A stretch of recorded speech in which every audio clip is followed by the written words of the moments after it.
बिस्मिल्लाहिर्रहमानिर्रहीम। अस्सलाम वालेकुम स्टूडेंट। आज की इस वीडियो में जो हमने टॉपिक डिस्कस करना है वो है हमारे पास potential due to electric dipole.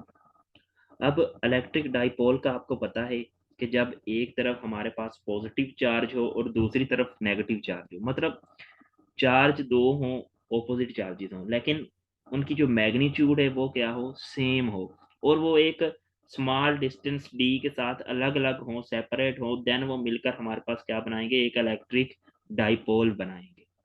Similarly अब इलेक्ट्रिक डाइपोल मोमेंट का भी हमें पता है कि ये क्या चीज़ है हमारे पास। Electric dipole moment, electric dipole moment basically ये है कि हमारे पास है कि product of the magnitude of the other charges. अब कोई भी चार्ज हो सकता है, मतलब पॉजिटिव चार्ज का भी आप मैग्नीट्यूड ले सकते हैं या नेगेटिव चार्ज का भी मैग्नीट्यूड ले सकते हैं, ठीक है।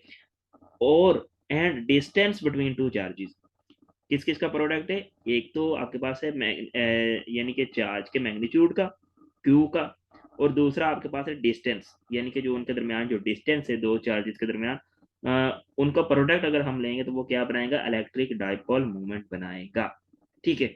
अब ये पॉजिटिव चार्ज के लिए पॉजिटिव होगा जबकि नेगेटिव चार्ज के लिए नेगेटिव होगा, और इसका फार्मूला क्या होगा, P is equal to q d. अब हम आगे जो हमारा मेन टॉपिक है हम उसकी तरफ तवज्जो देते हैं, वो है हमारे पास के potential due to electric dipole, के इलेक्ट्रिक डाइपोल की वजह से पोटेंशियल हमारे पास क्या चीज होगा। तो हमने क्या करना है कि एक डाइपोल लेना है कंसिस्टिंग ऑफ चार्जेस, दो चार्जेस हैं प्लस क्यू और माइनस क्यू, और वो एक स्मॉल डिस्टेंस डी के साथ सेपरेट हैं, ठीक है, along the z axis, along the z axis. Then आपने फिर क्या करना है, field point P where potential due to the dipole is to be determined at a distance r and at an angle theta from the center of dipole. Also distance P from the plus q is r1 and minus q is r2। अब ये मैं थोड़ी C diagram आपको दिखाता हूँ, फिर उससे आपको मजीद समझ में आ जाएगी। इसमें ये हमारे पास दो चार्जेस हमने लिए हैं, एक प्लस क्यू है और एक माइनस क्यू है, इनके दरमियान का जो डिस्टेंस है वो डी है, इनके दरमियान का जो डिस्टेंस है डी। ये वाला जो वो पॉइंट है, ये वो पॉइंट है पी, जहां पर हमने पोटेंशियल को फाइंड आउट करना है। इस पी से प्लस क्यू का जो डिस्टेंस है वो हमारे पास आर वन है, और इस पी से जो माइनस क्यू का डिस्टेंस है वो हमारे पास क्या है, आर टू है। और इनका अगर हम रिजल्टेंट निकालेंगे तो वो हमारे पास क्या होगा, आर होगा। आर के साथ जो एंगल है वो क्या बनेगा, थीटा बनेगा। अब इसमें देखें ये वाला जो डिस्टेंस है, ये वाले पॉइंट से लेकर ये वाला जो डिस्टेंस है, ये हमारे पास है r two minus r one. देखें ये डिस्टेंस और ये डिस्टेंस ये दोनों सेम है। ये वाला डिस्टेंस क्या कहलाएगा, r two minus r one. या अगर हम इसको देखें, इसका जो एक्स कंपोनेंट है, ये जो डी वेक्टर है, इसका जो एक्स कंपोनेंट है वो हमारे पास है डी कॉस थीटा। ये हमारे पास डायग्राम है। अब देखें इसमें हमने किया है potential at p due to plus q. अब प्लस क्यू की वजह से पोटेंशियल क्या होगा, वो होगा हमारे पास 1/4 pi epsilon not multiply by q over r one. यहाँ पर आएगा multiply by q over r one, वो नजर नहीं आ रहा लेकिन लिखा हुआ है, which is equal to q over r one, यानी कि v one is equal to 1/4 pi epsilon not multiply by q over r one. Similarly जो पोटेंशियल होगा माइनस क्यू की वजह से वो क्या होगा, वी टू, वो क्या होगा 1/4 pi epsilon not multiply by minus q over r two. इसी तरह यहाँ पर just minus q over r two है, प्लस क्यू की वजह से क्या आएगा, plus q over r two. अब इसका रिजल्टेंट क्या होगा, यानी कि टोटल पोटेंशियल क्या होगा, वो होगा v is equal to v one plus v two. इन दोनों को ऐड अप कर देंगे तो हमारे पास क्या बनेगा, 1/4 pi epsilon naught q over r one minus 1/4 pi epsilon naught q over r two.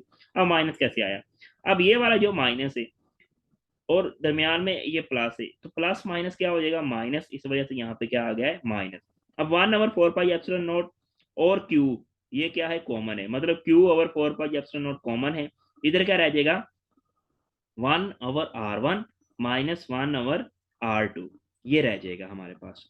अब देखें अगर इसका एलसीएम लेंगे तो वो क्या आ जाएगा, R1 R2। इसको सोल्व करेंगे एलसीएम से तो ये R2 माइनस R1 आ जाएगा, ये हमारे पास इक्वेशन वन आ जाएगी, ये V की वैल्यू आ जाएगी हमारे पास।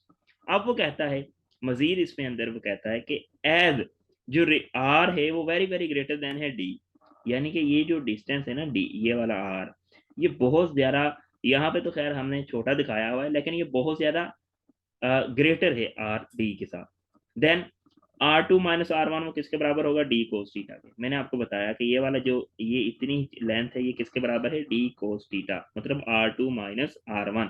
सिमिलरली R1 और R2 वो कहता है कि जियोमेट्रिक मीन है, डिस्टेंस मीन है बिटवीन R1 एंड R2, तो इसी वजह से ये दोनों R ही हैं, इसको हम R स्केयर भी लिख सकते हैं, क्योंकि R1 R2 दोनों मल्टीप्लाई हो रहे हैं, तो ये R स्केयर आ जाएगा। अब इसमें आपने वैल्यू पुट करनी है, देखें आपके पास क्या आ जाएगा, R2 - R1 की जगह पे क्या आ जाएगा, डी कोस थीटा। इसकी जगह पे क्या आ जाएगा, ये देखें R2 - R1 किसके बराबर है, डी कोस थीटा। और R1 और R2 की जगह पे क्या आ जाएगा, R स्केयर आ जाएगा। इसकी जगह पे क्या आ जाएगा, R स्केयर आ जाएगा। सिमिलरली मजीद को ऐसे कैसे लिख सकते हैं, Q को D के साथ मल्टीप्लाई कर दिया, तो 1/4πε0 QD और R स्केयर कोस थीटा। अब QD शुरू शुरू में हमने पढ़ा था, इसी लेक्चर में शुरू में पढ़ा था कि the product of charge and distance between the charges वो किसके बराबर होता है, इलेक्ट्रिक डाइपोल मोमेंट के, विच इज जिसको हम डिनोट करते हैं पी के साथ। तो वी की वैल्यू हमारे पास क्या आ जाएगी, 1/4πε0, ये पी कोस थीटा साथ वैसे का वैसे ही आ जाएगा, ओवर आर स्केयर आ जाएगा। अब हमने क्या किया, सिंपली इसको आर के साथ मल्टीप्लाई भी किया है और आर के साथ क्या किया है, डिवाइड भी किया है।